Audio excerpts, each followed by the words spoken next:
ticha Vera. Saka hanzi pakubatwa kwavakaita sisi kuti vachidzokera kumahostels evanhukadzi kwanga kusingasazodzokeke because kunenge kwakiwa because of tight security ka mozi emaboarding kunokirwa vanhu vabatwa zviya vaticha Vera hanzi ndopavakabraiba musecurity vabraiba musecurity uye paye vakubva vanzi naticha Vera saka iwe kuti uchienda kwazvichaita saka iwe ndozongotokuburitsa kuma handinozati paboarding matichers anopiwa matichers cottage abvanzi iwo saka ndochitokwanisa ndozokubudisa mangwana makuseni ka ndokupa pawe wemabhuku etongotongo yazokureta mabhuku kuchi kumacotage ndobva sisi vabvumirana nazvo saka ndichikuziva kuti musecurity uyu akaita sei ndopaakabva amhanya akanotaura kuvakuru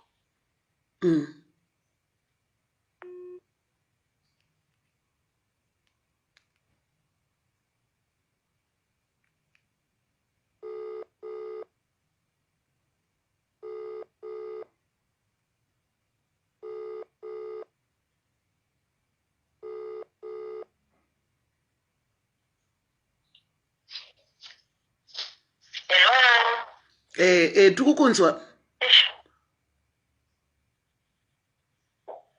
Hello. Tikukunzwa taura kola tikukunzwa. Ya, ndobva paakaenda kumacottages kweka vaenda secretary vaenda kanotaura kune vakuru kuti ndo nyaya yanga iri. Saka hanzi moment time yakabva yaenda masenior teacher maboarding master nemamatron pavakasvika ikoko kwaanga ari kucottage yaticha anga vamutora vakawana munhu achinja kuita nyoka. Pavakasvika kubva kumahostere uyu security ndiye akamhanya akanoripota kuofisi. Kuti ndapiwa mari chivhara muromo chekuti asi handina kufanira zvaitika nezvakati. Saka akazoona nyoka yakadisappear kuti nyoka ndiani?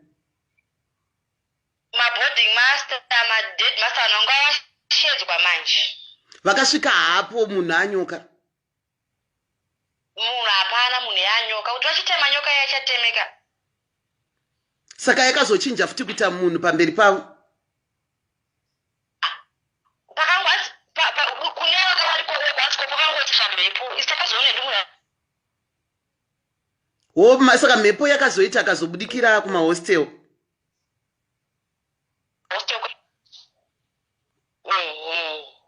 Nyaya uri kutaura ifirimu imuvhu kana kuti zvinhu zvakatoitika izvi? Real true life true story. Zvakaitika gore ripi zvekuti kana pane vamwe vanhu vaidzidza ipapo vanogona kuitinesa because panenge pane vamwe vanhu vekuchikoro kwenyu. Izvi zvakaitika gore ripi izvi kuitira kuti vamwe vanhu vekuchikoro kwenyu vakanzwa nyaya vanobva vaiziva?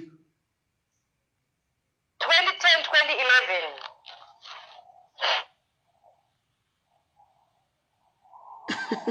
Zvauri kutudza zvakaitika here iwe musikana iwe?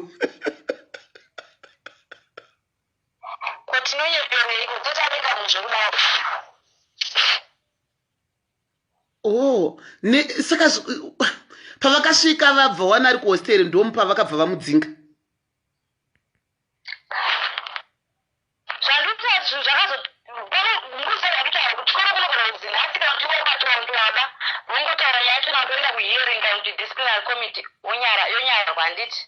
Pakazongocha musi wekuti nyaya dzake dzakazotanga kuverengerwa ndo musi wakazongonzi fewe.